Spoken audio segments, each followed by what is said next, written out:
Depuis tout petit, cette histoire nous accompagne durant les quelques jours de fête de la fin d'année.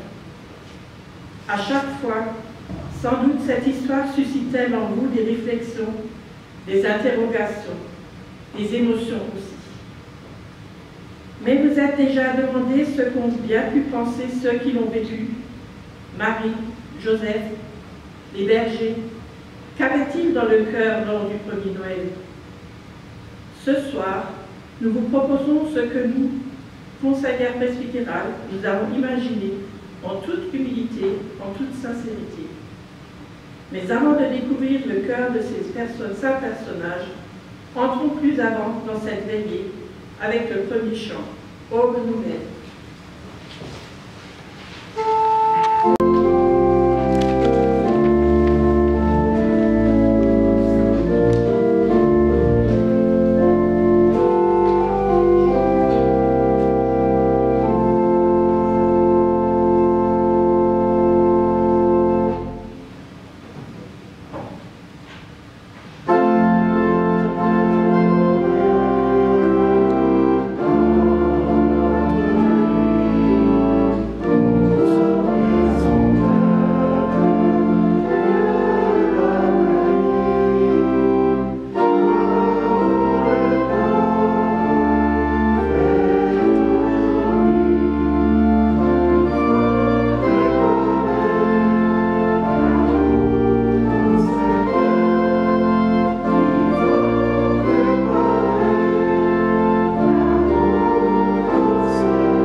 Ce recensement, le premier, eut lieu alors que Quirinius était gouverneur de la province de Syrie.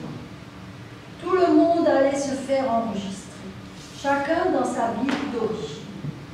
Joseph, lui aussi, partit de Nazareth, un bourg de Galilée, pour se rendre en Judée, à Bethléem, où est né le roi David. En effet, il était lui-même un descendant de David. Il alla s'y faire enregistrer avec Marie, sa fiancée, qui était enceinte. Nous voici sur le chemin qui va nous mener, Marie et moi, à Bethléem, la ville d'où nous sommes originaires.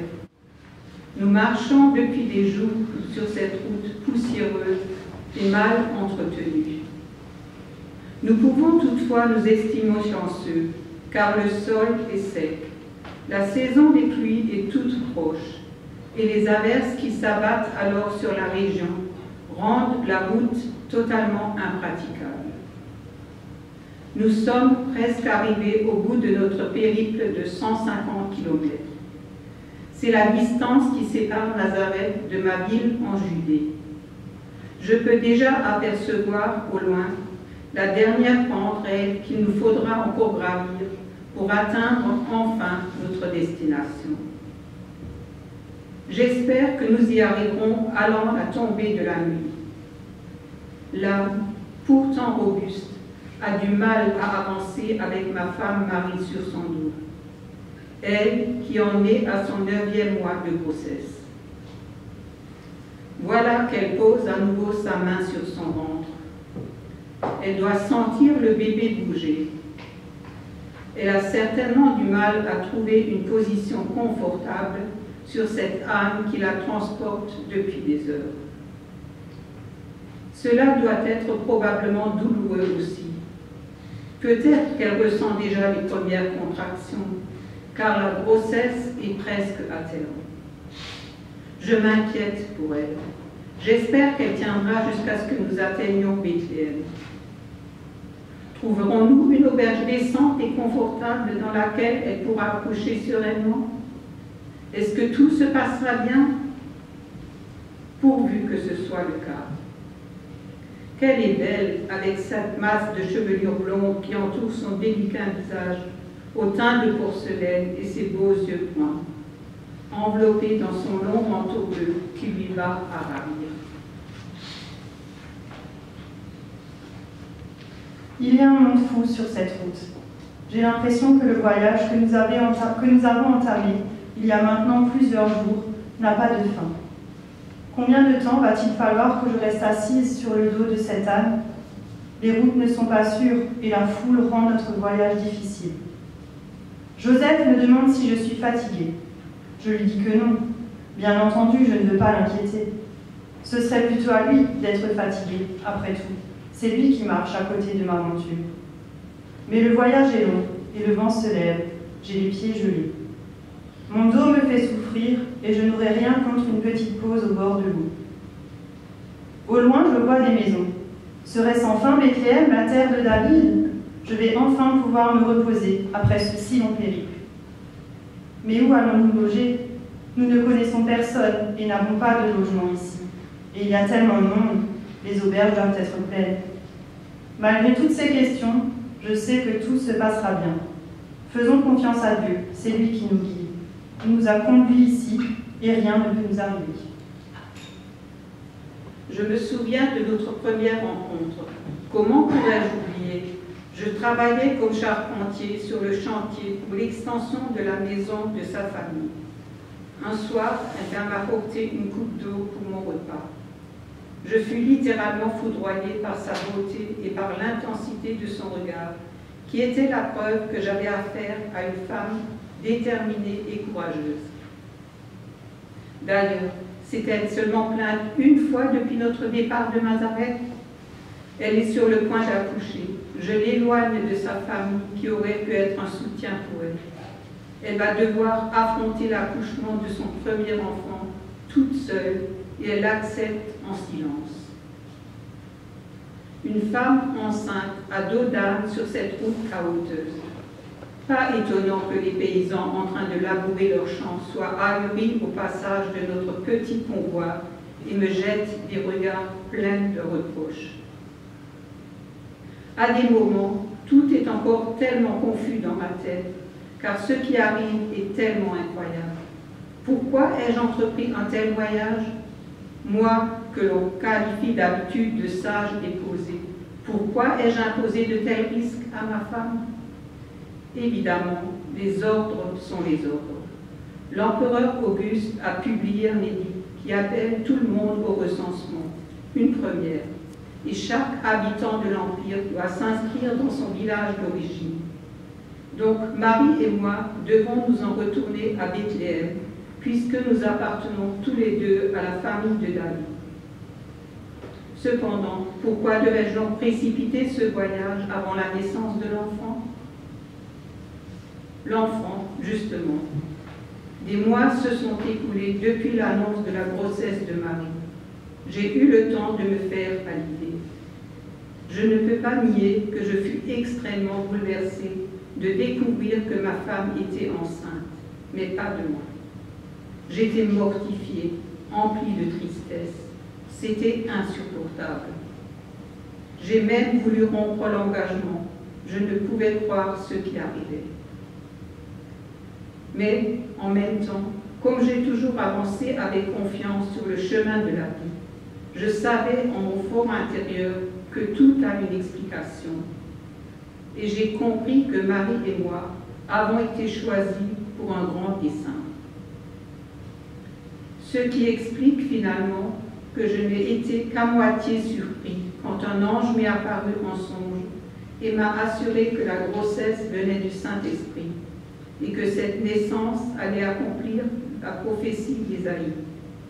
Une jeune fille pure enfantera un fils, et il lui sera donné le nom d'Emmanuel, ce qui signifie « Dieu est avec nous ». Oui, vraiment, en y réfléchissant bien, je ne peux à présent être que serein. Je serai un père adoptif pour cet enfant, certes, mais je veux être le père plein de tendresse qui lui donnera une éducation solide, bien que je n'ai aucun lien de sang avec lui. Oui, je mettrai tout en œuvre pour que s'accomplisse ce destin incroyable qui nous est dévolu. Marie a enfanté le Fils unique de Dieu et je vais veiller sur lui comme un père. Quelle mission!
le jour de la naissance arriva. Marie mit au monde un fils, son premier-né. Elle l'enveloppa de langes et le coucha dans une crèche, parce qu'il n'y avait pas de place pour eux dans l'abri destiné aux voyageurs. Enfin, nous voilà arrivés à Bethléem. Il était temps. Que de monde dans la ville. Nous ne sommes de loin pas les seuls à être venus nous inscrire. Ce que je redoutais est arrivé. Plus d'une chambre de lit dans toute la ville. Toutes les auberges sont prises d'assaut. Nous avons beau frapper aux portes de toutes les maisons, personne ne nous ouvre. Nous n'avons d'autre solution que de nous installer dans cette étable. Vite, le temps presse, l'enfant arrive. Ça y est, le moment est arrivé. Je souffre, mais je suis heureuse. Je vais enfin rencontrer mon fils. Mon cœur de mère bat la chamoine. Mais nous n'avons toujours pas d'abri. Joseph s'inquiète, je le vois bien. Toutes les auberges sont pleines, comme nous le pensions, et Joseph hâte le pas pour nous trouver un lieu d'accueil. Il me demande de l'attendre dans une ruelle pendant qu'il fait du porte-à-porte et supplie les hommes en bonne santé de nous laisser une petite place. Mais rien. Un vieil homme nous indique le chemin d'une étable. Peut-être ne sera-t-elle pas occupée? Nous nous approchons, Joseph allume une lampe, et un mugissement nous salue. L'étable n'est occupée que d'un bœuf. Il y fait froid, le sol est en terre, recouvert de cailloux et plein de trous, mais c'est mieux que rien. Je m'approche du bœuf et pose mes mains sur son cou pour sentir sa chaleur. Joseph me prépare un lit de paille et me donne son manteau pour que je n'ai pas froid. Dans un coin de l'étable, il y a 2 grosses pierres, endroit idéal pour le feu. Joseph me tourne le dos, il surveille l'entrée de l'étable afin que nous ne soyons pas dérangés. Après un moment de repos et de prière, voici enfin le moment de la délivrance. Je tiens dans mes bras mon premier-né et dépose un baiser sur sa tête. J'appelle Joseph et lui demande de prendre cet enfant, le temps que je trouve de quoi l'emmailloter. Je m'avance vers eux et enveloppe Jésus dans des langes. Mais où allons-nous l'installer? Joseph prépare la mangeoire et l'installe près du bœuf, pour que le souffle chaud de l'animal puisse réchauffer le petit corps de mon fils. Je dépose délicatement Jésus dans le berceau et le recouvre de la douce laine de mon manteau. Et nous voilà tous les 2 penchés sur la crèche, tout heureux à le regarder dormir dans son premier sommeil.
passaient la nuit dans les champs pour garder leurs troupeaux.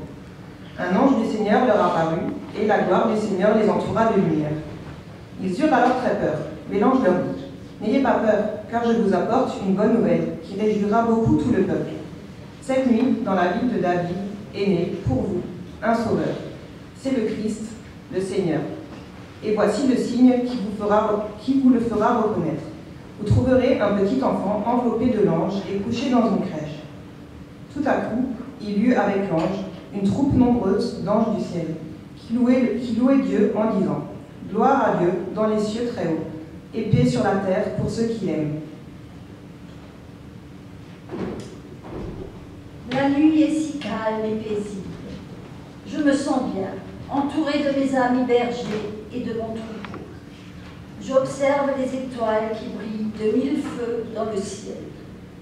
Lorsqu'une lumière éblouissante s'approche de nous, mon cœur s'emballe. Mais que se passe-t-il? Je recule de quelques pas.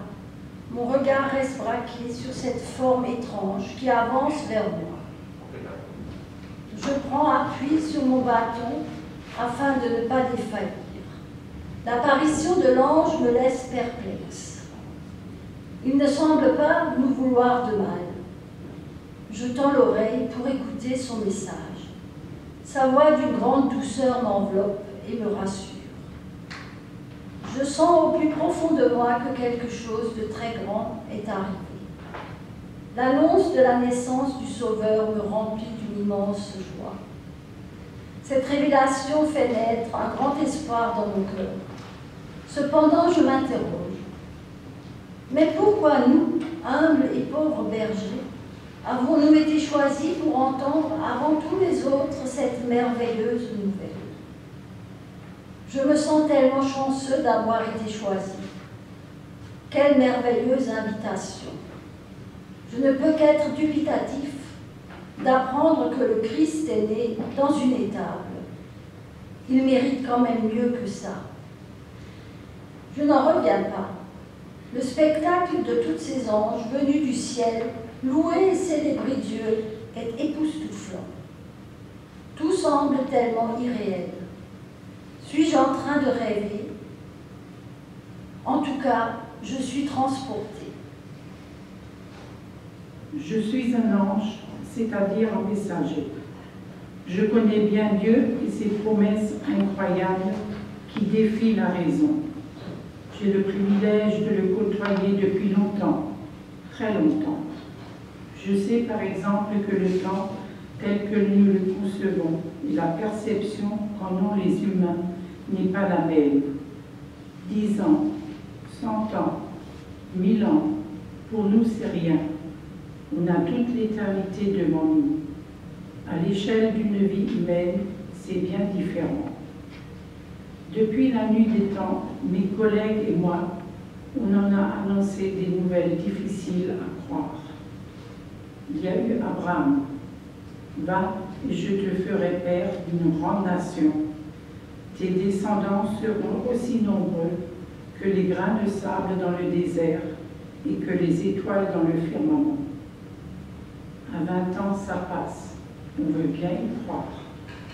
Mais passer 50 ou 60 ans et toujours pas d'enfant, c'est un peu plus compliqué.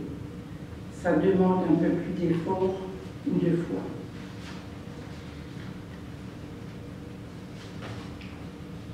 Puis, il y a eu Moïse. Lui aussi pensait sa vie derrière lui. Le prince sauvé des eaux, les grandeurs de l'Égypte, tout ça, c'était du passé. Un lointain passé.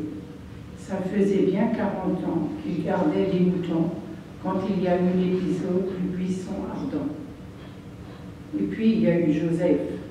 Lui aussi avait des promesses, des rêves, comme vous dites. Dur d'y croire par moments pour lui aussi, quand on est pendu par ses frères.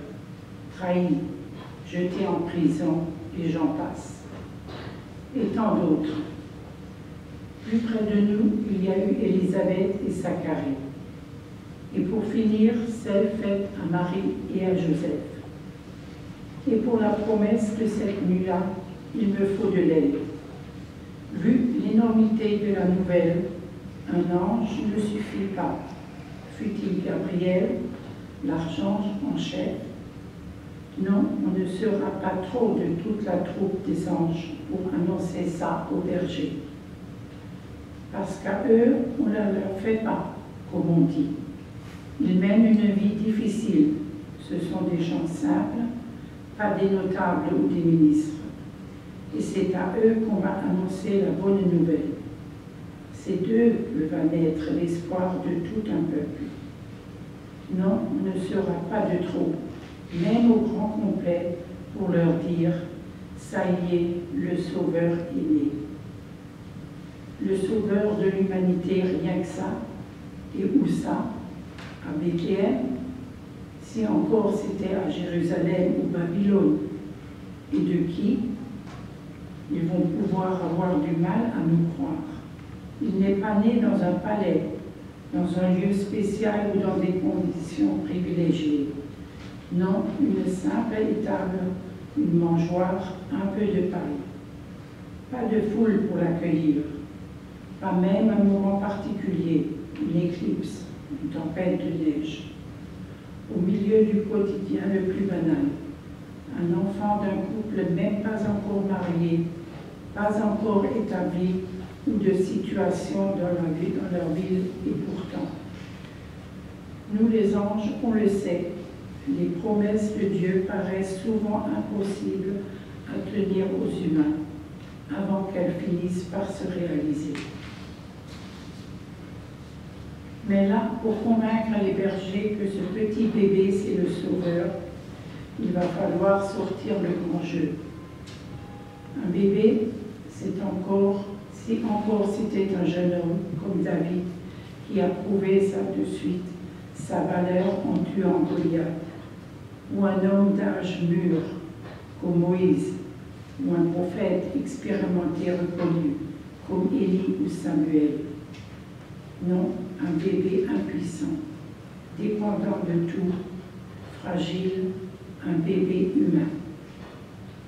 Oui, il faut bien toute la troupe d'anges, les trompettes, la fanfare, la chorale, les lumières au cœur de la nuit pour qu'ils y croient, reprennent espoir et aillent l'adorer de suite, avant même qu'il n'ait accompli quoi que ce soit. Et nous chantons « Il est né le divin enfant ».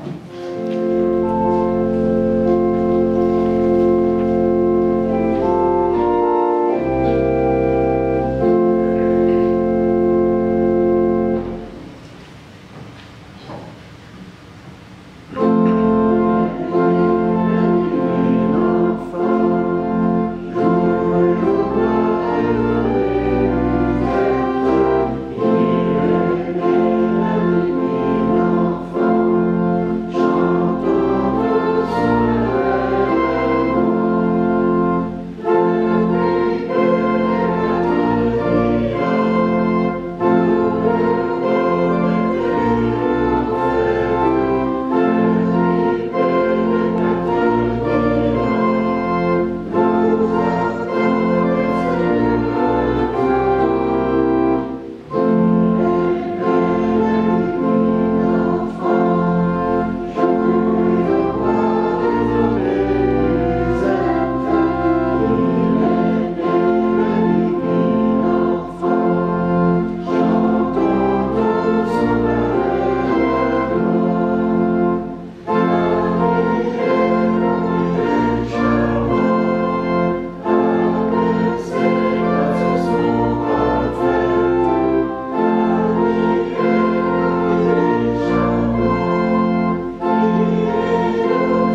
Les bergers se disent les uns aux autres: allons donc jusqu'à Bethléem. Il faut que nous voyions ce qui est arrivé, ce que le Seigneur nous a fait connaître. Ils se dépêchèrent d'y aller, et ils trouvèrent Marie et Joseph, et le petit enfant couché dans la crèche. Quand ils le virent, ils racontèrent ce que l'ange leur avait dit au sujet de ce petit enfant. Tous ceux qui entendirent le berger furent étonnés de ce qu'il leur disait. Quant à Marie, elle gardait tout cela dans son cœur et réfléchissait profondément. Puis, les bergers prirent le chemin du retour. Ils célébraient la grandeur de Dieu et le louaient pour tout ce qu'il avait entendu et vu. Car tout s'était passé comme l'ange leur avait annoncé.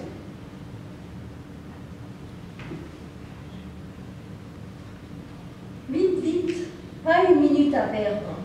J'ai trop hâte de retrouver le nouveau-né à Bethléem. Lorsque nous arriverons enfin à destination, nous n'avons eu aucun mal à trouver l'enfant dans la crèche. Je n'ose pas entrer dans l'étable. Je suis émerveillée de le voir couché là, dans la crèche, exactement comme l'ange nous l'a annoncé. Quand je vois Marie et Joseph, si simples, entourer l'enfant Jésus, mon cœur bat la chamade. Quelque chose de très fort se produit à l'intérieur de moi. Je ne peux plus parler. J'ai la conviction que ce bébé va changer ma vie et changer le monde. Mon ami berger raconte à Marie et à Joseph ce que nous venons de vivre. Il leur apprend également que leur enfant nouveau-né est le Christ, le Sauveur. C'est bizarre, Marie ne semble absolument pas étonnée de cette nouvelle. Pour ma part, je sais que ce beau cadeau, c'est Dieu qui nous le fait en nous envoyant le Sauveur. La vie n'est plus pareille, car je sais que Dieu m'aime et qu'il veut mon bonheur. Ma joie est indestructible. Je sens une immense chaleur dans mon cœur et je souhaite partager la bonne nouvelle autour de moi.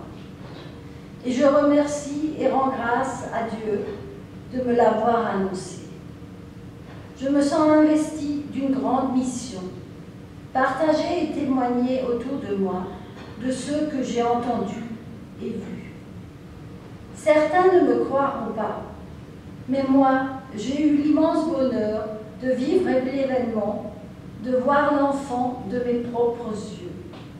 Alors je vais parler, raconter et témoigner que l'enfant est né, que l'amour de Dieu se manifeste en lui. Le Sauveur est né pour nous combler de son amour. Il est la vie, la lumière, l'espérance pour chacun d'entre nous.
Mais ce n'est pas grave.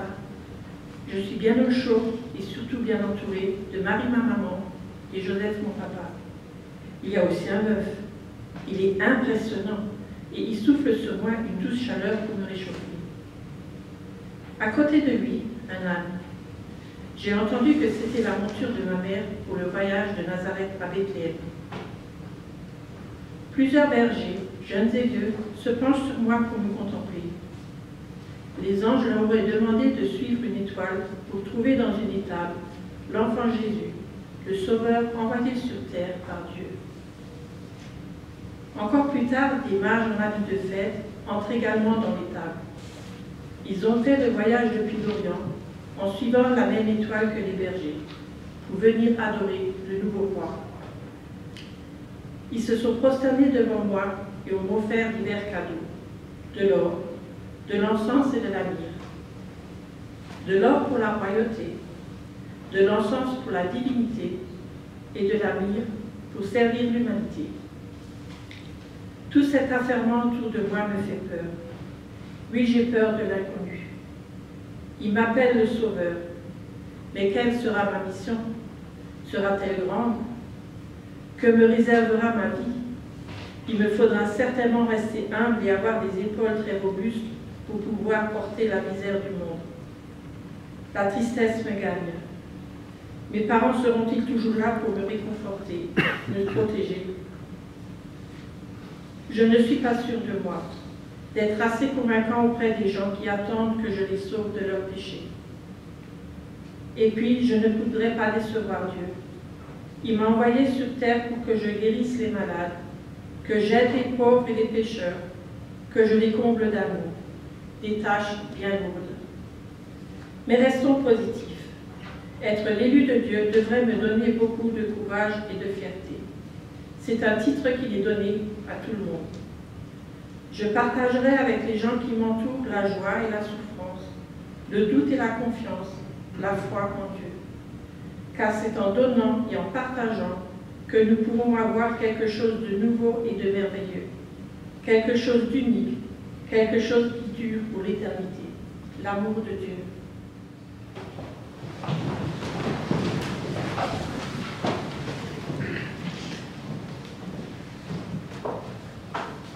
Nous prions les uns avec ou pour les autres.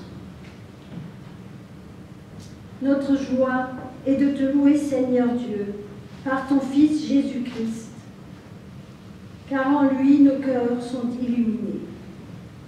Nous attendions un surhomme, tu nous as donné un petit enfant. Nous attendions un chef, tu nous as donné un frère.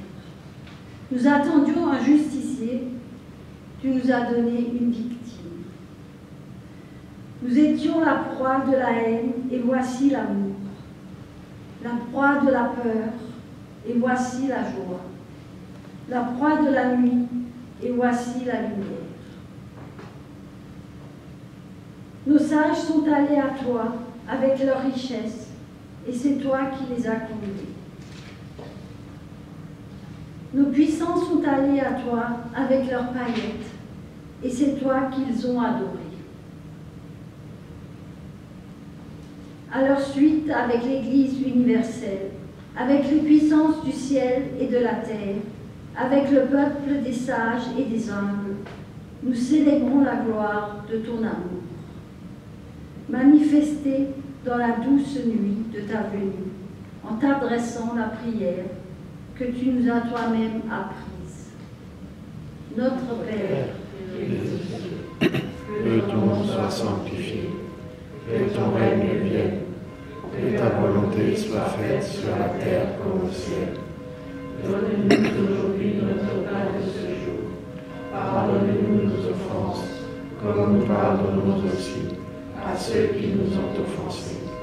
Et ne nous laisse pas entrer en tentation, mais délivre-nous du mal.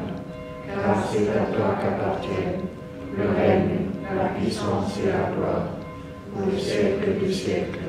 Amen.